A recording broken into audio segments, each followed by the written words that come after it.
Bonjour à toi cher spectateur, et aujourd'hui parlons du film John Wick chapitre 2 réalisé par Chad Stahelski. L'histoire, John Wick a réussi donc à venger la mort de sa petite chienne Daisy et va vouloir récupérer sa voiture. Une fois que ça sera fait, il va se dire tout est bon, je peux rentrer chez moi. Mais c'est là que Sentino, un collègue qui l'avait aidé à prendre sa retraite, va refaire surface et va lui demander de payer sa dette en exécutant un contrat pour lui. John Wick, c'était quand même un petit truc qui sortait de l'ordinaire alors que c'est sorti en 2014. C'est-à-dire que le film en soi avait pas grand-chose de si exceptionnel que ça. Il a réussi à marquer le grand public parce qu'avant tout, il avait un côté très décomplexé et surtout une approche du cinéma d'action qui faisait du bien. Parce que c'était un cinéma d'action fait par des cascadeurs, donc résultat, il y avait un vrai amour des effets plateaux et de la durée, on va dire, de l'effet sur le spectateur, où il y en avait des longs plans, et donc ça sortait vraiment de l'ordinaire. Cette suite-là était assez attendue avec ça. Et putain, ça fait du bien. Parce que c'est clairement une suite qui est faite à la fois pour les amoureux de cinéma pur et dur, pour les amoureux de cinéma un peu bis, et c'est surtout un film fait pour ceux qui aiment le divertissement décomplexé, mais en même temps sérieux dans la volonté qu'il a de créer un engouement cinématographique autour de l'action qui se passe à l'écran.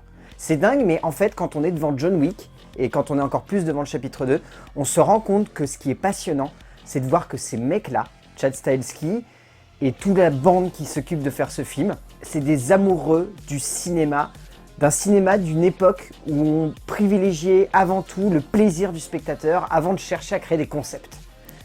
Au niveau de l'écriture, Derek Kolstad, qui a repris donc ces mêmes personnages, ce qu'il a voulu faire en fait c'est vraiment la pure continuité. C'est-à-dire que à peine le premier film vient de se terminer, le deuxième prend tout de suite la direction de « Allez, j'ai vengé la mort de ma chienne, maintenant il faut que je récupère ma caisse, et là comme ça l'affaire sera réglée ».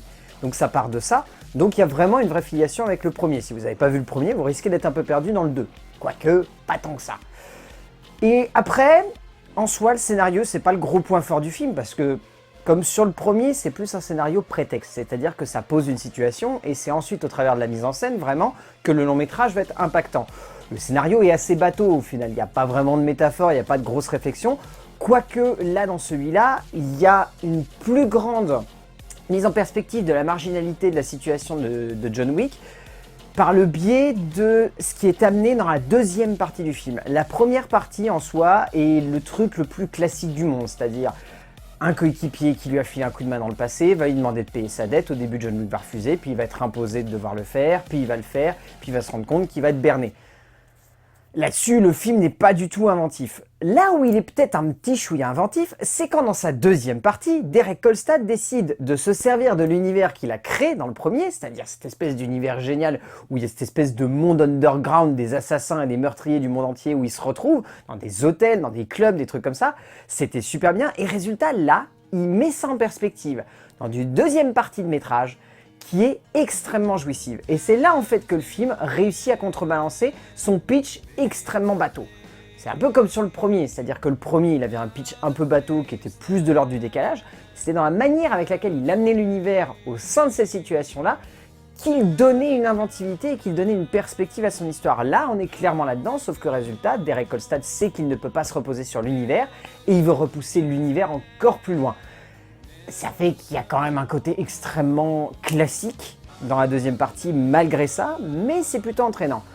Là où le film explose, c'est parce que Chad Stahelski il s'éclate à la mise en scène. Il s'éclate vraiment.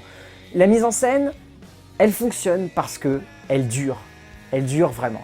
Pour ceux qui n'ont pas vu, le Honest Trailer sur le premier John Wick est extrêmement criant de vérité parce qu'à un moment dedans, ils font une comparaison entre une scène d'action de John Wick et une scène d'action de Taken 3. Où en gros, à un moment, dans Taken 3, et j'avais déjà dit dans la chronique à l'époque, il y a une scène où Liam Neeson va sauter une barrière et il va y avoir 29 plans pour montrer qu'il va sauter la barrière. Et dans John Wick, quand il y a une séquence d'action, ça dure le plus longtemps possible. Et ça fait du bien, parce que c'est frais, parce que ça permet de montrer le travail de l'acteur, parce qu'en plus, pour ceux qui n'ont pas vu les images, vu que ça tournait sur internet, Keanu Reeves s'est donné à fond pour le rôle, il a fait des entraînements de tir qui sont juste hallucinants à voir. Si vous avez la possibilité de voir les images, allez les voir. Il a fait des entraînements de karaté, il a fait des entraînements d'arts martiaux, de tout genre pour s'adapter absolument à fond au personnage. Il y a un amour de montrer quelque chose de puissant et quelque chose de vrai à l'écran qui va au-delà de simplement l'envie de faire du cinéma qui soit physique. C'est un cinéma qui est graphique, physique, et qui veut absolument faire en sorte que l'énergie qui est déployée sur le plateau pour faire en sorte que ces scènes soient dynamiques et soient jouissives, ça se ressente à l'écran. Et c'est ça qui fait que la mise en scène de Chad Stahelski elle fonctionne. C'est parce qu'en soi, elle n'a pas grand chose d'extraordinaire, elle réinvente pas le genre, mais elle se sert de trucs qu'aujourd'hui on ne veut plus assez utiliser dans le genre du cinéma d'action.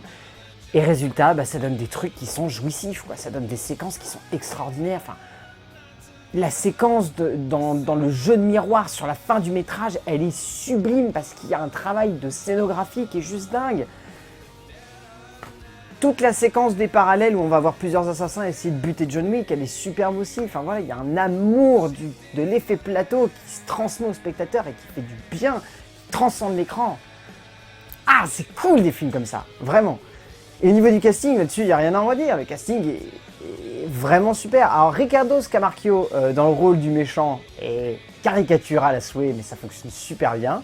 Ian McShane, toujours aussi excellent. On retrouve plein de petits rôles. Il y a aussi John Leguizamo qui revient pour un petit rôle aussi. Common est très bon, lui aussi, dans un rôle. Il y a Laurence Fishburne. Oui, il y a Morpheus et Neo dans le même film. Et surtout, il y a Keanu Reeves. Keanu Reeves, lui... Il éclate l'écran à coups de latte tellement il est bon, quoi. Il est vraiment, vraiment bon. Il a trouvé un rôle qui aujourd'hui le remet sur le devant de la scène. Et franchement, entre Man of Tai-Chi et ça, il a vraiment réussi à trouver un renouveau dans sa carrière qui est évident. John Wick, ça fait une partie de ce renouveau. Et le passage derrière la caméra, c'est vraiment une renaissance pour Keanu Reeves. Et là, ça la complète magnifiquement, John Wick 2. Parce qu'au final, John Wick 2, c'est pour être simple, c'est un putain de braquemar pendant 2 heures de film. Vraiment, vous allez bander comme c'est pas permis, tellement le film est juste génial au niveau de l'action et tellement vous prenez votre pied, quoi. Donc si vous avez l'occasion de voir John Wick, chapitre 2 de Chad Stahelski, allez-y, parce que franchement, c'est le panard, ce genre de film. C'est le panard. Il y a plein de petits défauts, mais c'est tellement le panard qu'on n'a pas envie d'en sortir, quoi. A plus.